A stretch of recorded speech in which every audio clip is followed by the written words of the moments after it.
दोस्तों आज मैं एसएससी सीपीओ का एग्ज़ाम देकर के आया हूं और मैंने आपको इन्फॉर्म कर दिया था किस लेवल का एग्ज़ाम जो है आया था। ओके, सब्जेक्ट वाइज मैंने आपको बता दिया था।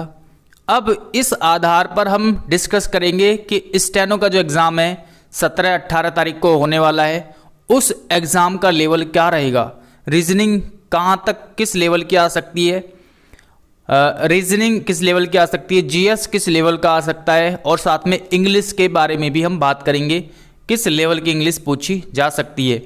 तो इस वीडियो को पूरा देखना है।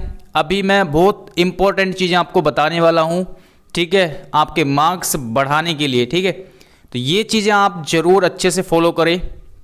सबसे पहले बात करते हैं रीजनिंग।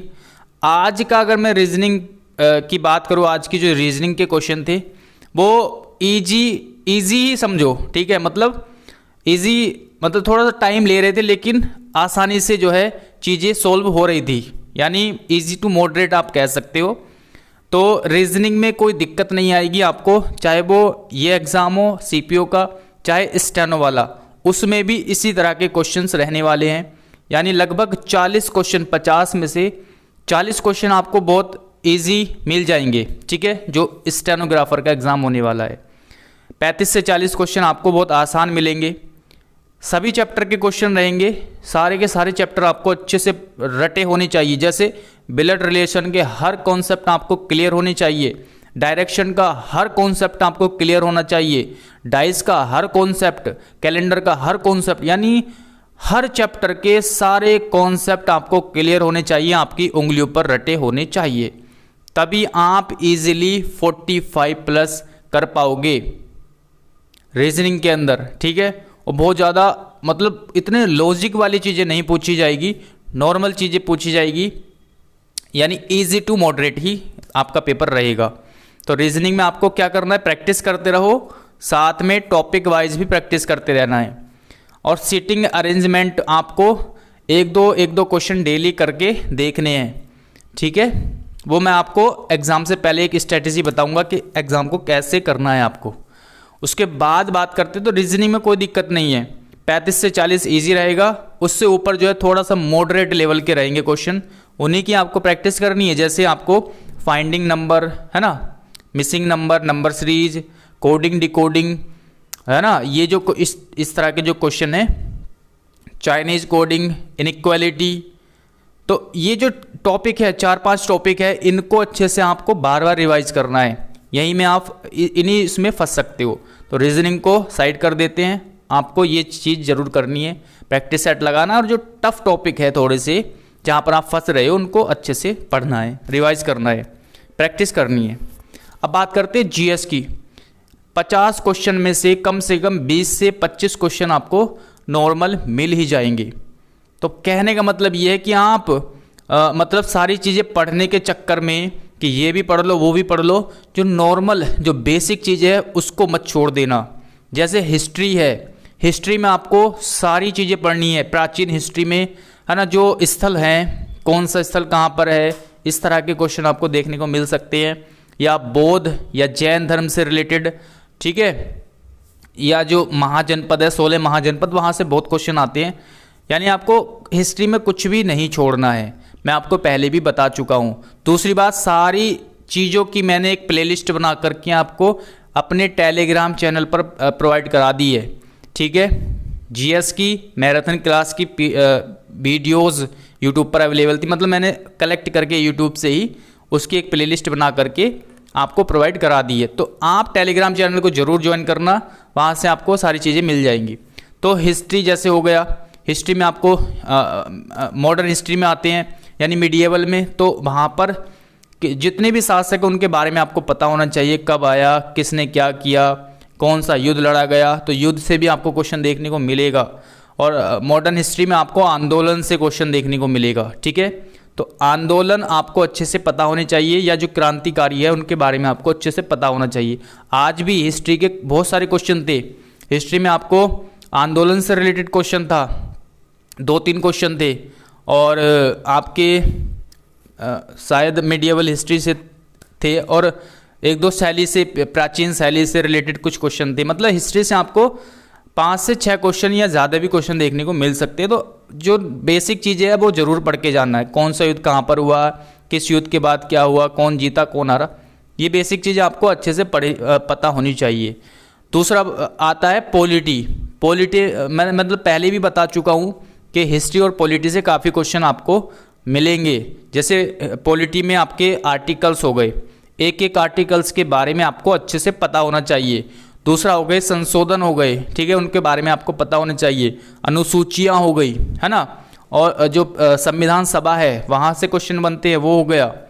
तो पॉलिटी को भी आपको अच्छे से पढ़ के जाना है। ओके, किस पोस्ट के लिए कितनी आयु है, किसकी नियुक्ति कौन करता है, ये आज क्वेश्चन आए थे इस तरह के क्वेश्चन, ठीक है। राष्ट्रपति से रिलेटेड कम से कम 2-3 क्वेश्चन आए थे आज, और आर्टिकल से रिलेटेड भी 2-3 क्वेश्चन थे। और जो भाग होते हैं, भाग, जैसे मैग्ना कार्टा के बारे में पूछा गया था कि किस भाग को भारत का मैग्ना कार्टा, ऐसे कुछ था, संविधान के किस भाग को भारत का मैग्ना कार्टा कहा जाता है, इस तरह से था।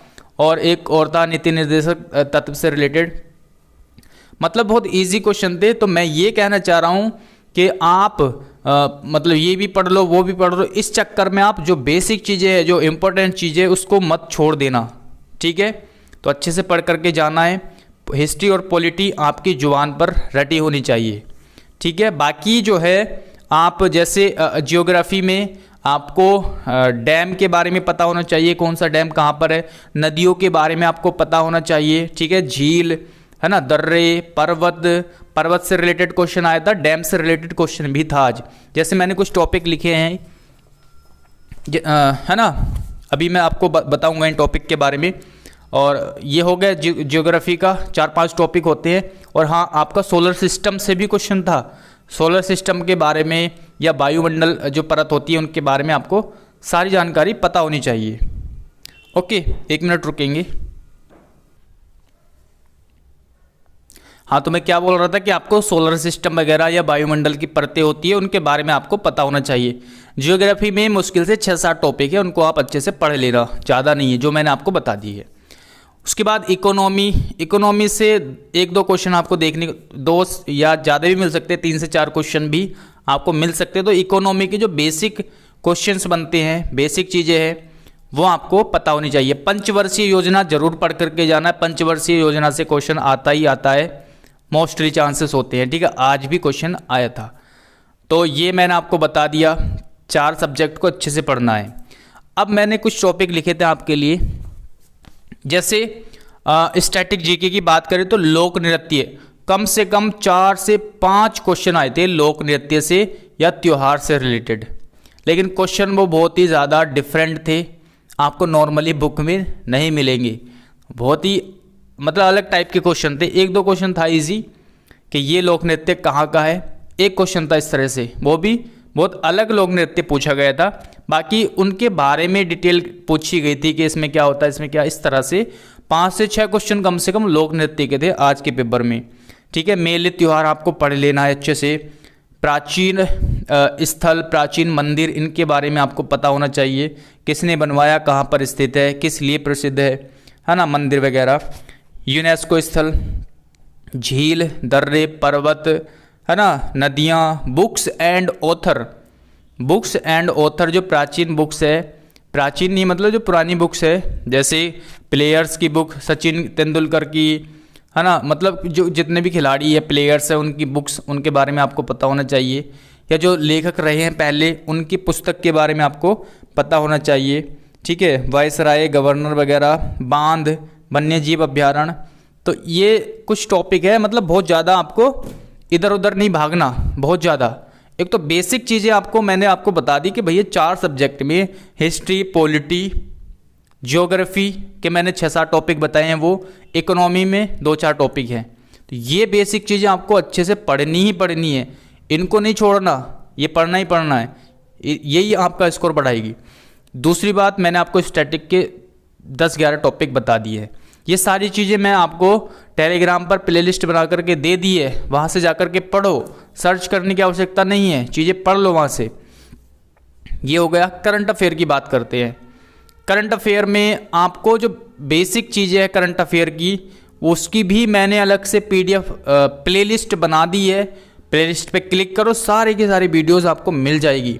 जल्दी से जाओ वहाँ पर 8-10 टॉपिक है इंपॉर्टेंट करंट अफेयर के, वो आपको अच्छे से करके जाने ही जाने हैं, ठीक है।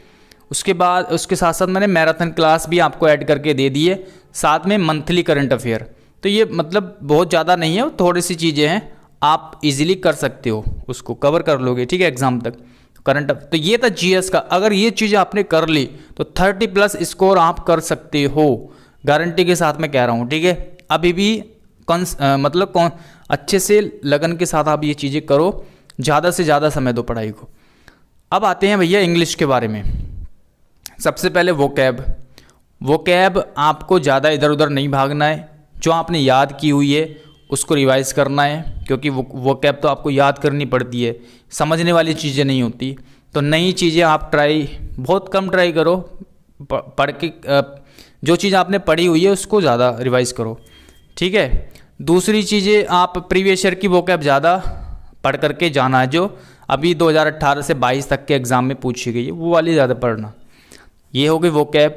कॉम्प्रिहेंशन में क्या है, कॉम्प्रिहेंशन तो यार आप अच्छे से, मैंने कॉम्प्रिहेंशन के लिए भी प्लेलिस्ट बना के आपको दी थी, उसको भी अच्छे से एक बार देख लोगे तो आप वहाँ पर स्कोर कर लोगे, बहुत ज़्यादा टफ नहीं आएगा। और दूसरा ग्रामर की बात करें तो ग्रामर में बेसिक रूल्स होते हैं, वही आपको पढ़ के जाने, बहुत ज़्यादा टफ नहीं आएगा। कहने का मतलब ये है कि रीजनिंग आपकी इजी टू मॉडरेट रहने वाली है, मेरे मतलब जहाँ तक मेरा अनुमान है। जीएस भी आपकी 20 से 25 क्वेश्चन आपको बहुत इजीली मिल जाएंगे आपके इन 4-5 सब्जेक्ट से ही, जो मैंने आपको बताया है। और सारे के सारे टॉपिक जो मैंने आपको बताए, करंट अफेयर और जो स्टैटिक जीके के टॉपिक, ये भी आपने कर लिए तो 30+ आप इजीली कर लोगे, ठीक है। तो जीएस में भी आप कर लोगे। बाकी इंग्लिश में जो चीज़ आप पढ़ रहे हो उसको रिवाइज करते रहो, बार बार आप चैप्टर वाइज जो है रिवाइज करते रहो, रूल्स को एरर्स लगाते रहो, ठीक है। तो चैप्टर वाइज आप बार बार करते रहो। यही था यार, बहुत ज़्यादा। और इंग्लिश ज़्यादा टफ नहीं आएगी, इंग्लिश से डरना नहीं है, एग्ज़ाम आपका बहुत ज़्यादा टफ नहीं आएगा, इजी टू मॉडरेट रहने वाला है, ठीक है। तो बेसिक चीज़ें आपको अच्छे से पता होनी चाहिए, ये नहीं कि आप एडवांस चीज़ें पढ़ने के चक्कर में बेसिक चीज़ें भी भूल जा रहे हो या बेसिक चीज़ें भी आप इग्नोर कर रहे हो, ऐसा नहीं करना, ठीक है। बेसिक चीज़ें आपको अच्छे से पता होनी चाहिए, चाहे वो रीजनिंग हो, चाहे वो जीएस हो, चाहे वो इंग्लिश हो, तब एडवांस की तरफ भागना है। जो चीज़ें पढ़ी है उसको अच्छे से रिवाइज करो। और आई होप कि आपको वीडियो अच्छी लगी होगी। सारी चीज़ों का लिंक मैंने टेलीग्राम चैनल पर दे रखा है, प्लेलिस्ट बना करके, आपको ढूंढने की ज़रूरत नहीं पड़ेगी वीडियोस को, तो डायरेक्ट प्लेलिस्ट पर क्लिक करोगे तो सारी की सारी वीडियोस आपको मिल जाएगी। तो इस वीडियो में इतना ही बताना था, मिलते हैं नेक्स्ट वीडियो में। Thanks for watching this video.